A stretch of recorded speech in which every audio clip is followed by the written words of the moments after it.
स्वागत है ईआरएफ physics classes में। आज हम लोग बात करेंगे ऑब्जेक्टिव हम लोग पढ़ने जा रहे हैं इलेक्ट्रिक चार्ज का, यानी कि विद्युत आवेश। इसके पहले आप लोग विद्युत आवेश का फर्स्ट पार्ट देखे होंगे। उस फर्स्ट पार्ट में आप लोग को मिला होगा 1 से 20 ऑब्जेक्टिव क्वेश्चन का आंसर। आज हम लोग इसमें 21 से 40 क्वेश्चन के आंसर के बात करेंगे। तो इस वीडियो को पूरा जरूर देखिए और कोशिश करिए इस वीडियो को बार बार देख करके समझने का। क्वेश्चन जो है वो विद्युत आवेशों के लिए कूलाम के नियम का गणितीय व्यंजक बताइए। विद्युत आवेश के लिए कूलाम के नियम का गणितीय व्यंजक बताइए। तो कहेंगे 1/4πε0 Q1 Q2 by r²। जैसे कि हम जानते हैं कूलाम बल जो होता है वो 1/4πε0 into Q1 Q2 by r² होता है। तो इस तरह से हमारा ऑप्शन ए जो है वो सही होगा। चलिए तो नेक्स्ट क्वेश्चन की बात करते हैं। जब दो आवेशों के निकट किसी तीसरे आवेश को ले जाते हैं तो इनके मध्य कूलाम बल में क्या परिवर्तन होता है।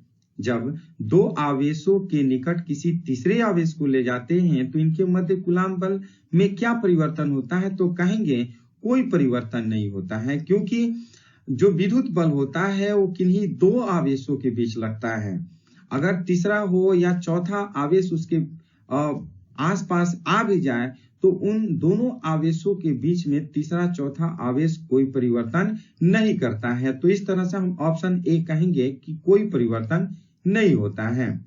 नेक्स्ट क्वेश्चन की बात करें तो विद्युतशीलता का मान कितना होता है। विद्युतशीलता का मान कितना होता है। तो कहेंगे 8.854 इंटू 10⁻⁻12 कूलम स्क्वायर पर न्यूटन पर मीटर स्क्वायर होता है। ध्यान से समझिएगा, विद्युतशीलता का मान कितना होता है। तो कहेंगे विद्युतशीलता का मान 8.854 इंटू 10⁻⁻12 कूलम स्क्वायर पर न्यूटन पर मीटर स्क्वायर होता है। तो इस तरह से कहेंगे ऑप्शन ए जो है वो सही है। नेक्स्ट क्वेश्चन है, मुक्त आकाश की विद्युतशीलता का मात्रक क्या है। मुक्त आकाश की विद्युतशीलता का मात्रक क्या है। तो कहेंगे मुक्त आकाश की विद्युतशीलता का मात्रक अर्थात एप्सिलॉन नॉट का जो मात्रक होता है वो कूलम स्क्वायर पर न्यूटन पर मीटर स्क्वायर होता है। कूलम स्क्वायर पर न्यूटन पर मीटर स्क्वायर होता है। तो कहेंगे ऑप्शन ए सही है। नेक्स्ट क्वेश्चन की बात करें तो पारावैद्युतांक अथवा आपेक्षिक विद्युतशीलता का मान वायु अथवा निर्वात के लिए कितना होता है। पारावैद्युतांक अथवा आपेक्षिक विद्युतशीलता का मान वायु अथवा निर्वात के लिए कितना होता है। तो कहेंगे वायु अथवा निर्वात के लिए 1 होता है।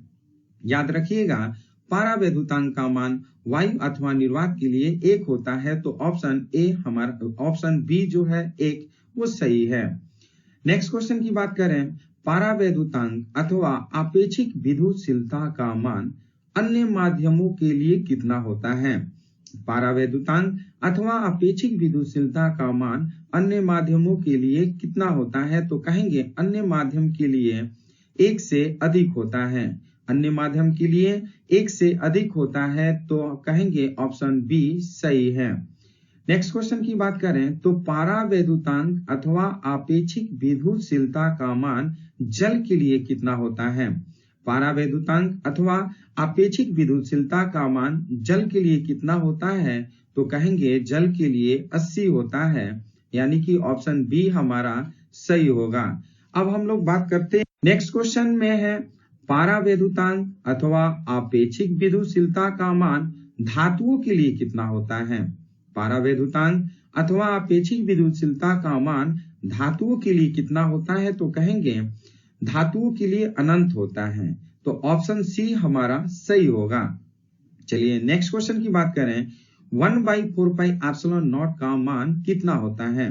1/4πε0 का मान कितना होता है। तो कहेंगे 9 इंटू 10⁹ कूलम पर coulomb square newton metre square, यानी कि न्यूटन मीटर स्क्वायर पर कूलम स्क्वायर ये होता है। तो हम ऑप्शन सी कहेंगे, सी सही है। 9 इंटू 10⁹ न्यूटन मीटर स्क्वायर पर कूलम स्क्वायर। नेक्स्ट क्वेश्चन की बात करें तो विद्युतशीलता का विमीय सूत्र बताइए। विद्युतशीलता का विमीय सूत्र बताइए। तो विद्युतशीलता का विमीय सूत्र m इनवर्स l का पावर -3 t का पावर 4 a का पावर 2 होता है। ध्यान से समझिएगा, विद्युतशीलता का विमीय सूत्र m इनवर्स l का पावर -3 t का पावर 4 और a का पावर 2 होता है। तो इस तरह से हमारा ऑप्शन ए सही है। नेक्स्ट क्वेश्चन की बात करते हैं, पारावैद्युतांक का सूत्र बताएं। पारावैद्युतांक का सूत्र बताएं तो हम जैसे जानते हैं पारावैद्युतांक K is equal to FA by FM होता है, यानी कि force in air by force in any medium. तो K is equal to FA by FM, option A सही होगा। नेक्स्ट क्वेश्चन की बात करते हैं, कूलाम्ब बल अर्थात विद्युत बल न्यूटन के किस नियम के अनुरूप है? कूलाम्ब बल अर्थात विद्युत बल न्यूटन के किस नियम के अनुरूप है? तो कहेंगे यह न्यूटन के तीसरे नियम के अनुरूप है। न्यूटन के तीसरा नियम जैसे कि आप जानते हैं, प्रत्येक क्रिया के विपरीत और बराबर प्रतिक्रिया होती है। तो इसमें भी दो आवेश होते हैं, दोनों आवेश एक दूसरे के विपरीत और बराबर प्रतिक्रिया करते हैं।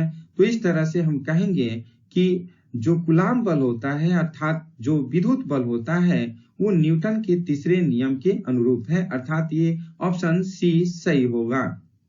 चलिए नेक्स्ट क्वेश्चन की बात करते हैं, कूलाम्ब बल कैसा बल है?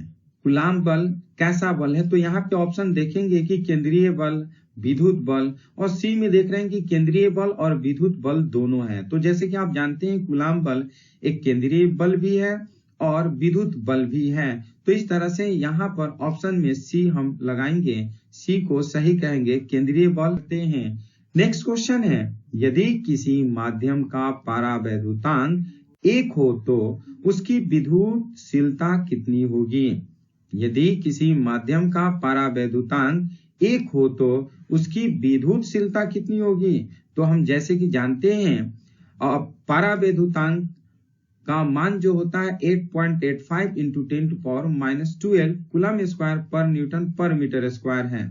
और विद्युतशीलता पूछ रहा है तो विद्युतशीलता E is equal to epsilon naught into K होता है।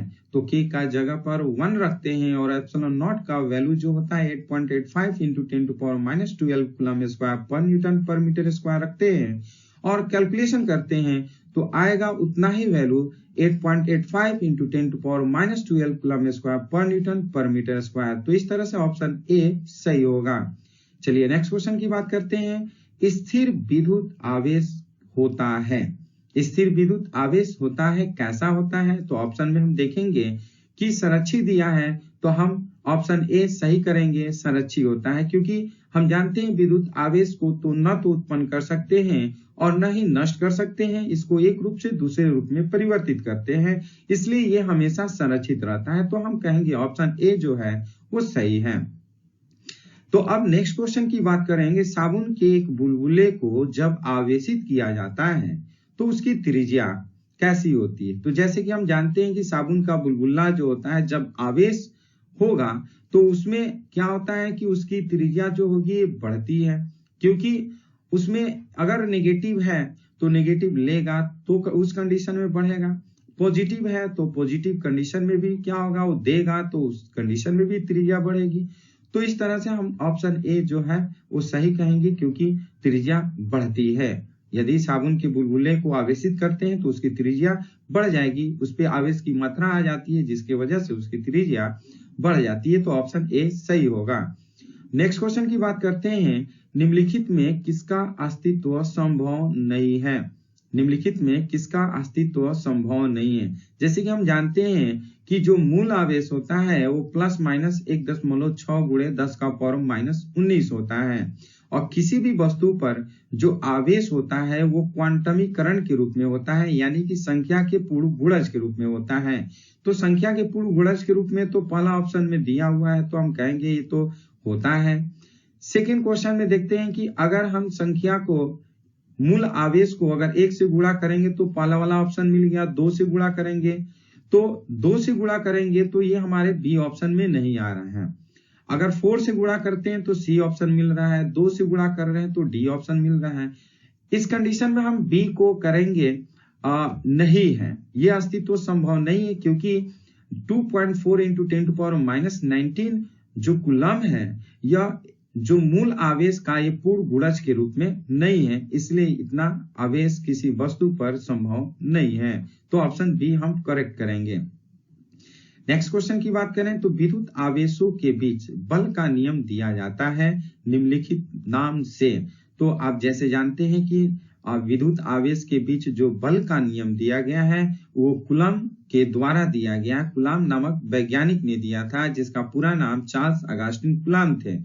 तो हम कहेंगे चार्ल्स अगस्टिन कूलम के द्वारा विद्युत आवेश के बीच बल का नियम दिया गया, तो बी ऑप्शन सही होगा। नेक्स्ट क्वेश्चन की बात करते हैं कि एक कूलम वह आवेश है जो निर्वात या वायु में 1 मीटर की दूरी पर स्थित समान आवेश पर लगता है। तो जैसे कि हम जानते हैं कि समान आवेश यानी कि Q1 Q2 का वैल्यू इक्वल है और दोनों के बीच दूरी अगर 1 मीटर है, तो उस स्थिति में जो वैल्यू होगा वो 1/4πε0 के इक्विवेलेंट होगा। और 1/4πε0 का वैल्यू हम जानते हैं 9 × 10⁹ न्यूटन होता है। तो इस तरह से हम कहेंगे कि एक कूलम वह आवेश है जो निर्वात या वायु में 1 मीटर की दूरी पर स्थित समान आवेश पर लगाता है, तो 9 × 10⁹ न्यूटन का बल लगाएगा। तो ऑप्शन बी हमारा सही होगा। नेक्स्ट क्वेश्चन की बात करें, यदि दो आवेशों के बीच की दूरी दोगुनी कर दी जाए तो उनके बीच लगने वाला बल कैसा हो जाता है। यदि दो आवेशों के बीच दूरी दोगुनी कर दी जाए तो उनके बीच लगने वाला बल कैसा होता है। तो हम जैसे कि जानते हैं कि जो बल होता है वो दोनों आवेशों के बीच की दूरी के वर्ग के व्युत्क्रमानुपाती होता है। तो हम अगर दूरी को आधी करते हैं तो आधी का दुगना करते हैं तो 1/4 गुना हो जाता है। तो इस तरह से ऑप्शन ए हमारा सही होगा, 1/4 गुना। तो इस तरह से ये सेकेंड पार्ट था वीडियो। यदि फर्स्ट पार्ट वीडियो अगर आप नहीं देखे होंगे तो उसे भी जरूर देखिएगा। तो इस तरह से ये वीडियो आपको कैसा लगा विद्युत आवेश का ऑब्जेक्टिव का। यदि ये वीडियो पसंद है तो इस वीडियो को लाइक शेयर कमेंट जरूर करिए, और यदि इस चैनल के लिए नए सब्सक्राइबर है तो इस चैनल को जरूर सब्सक्राइब करिए। तो फिर हम लोग एक नए टॉपिक के साथ नए ऑब्जेक्टिव में मिलते हैं, तब तक के लिए धन्यवाद।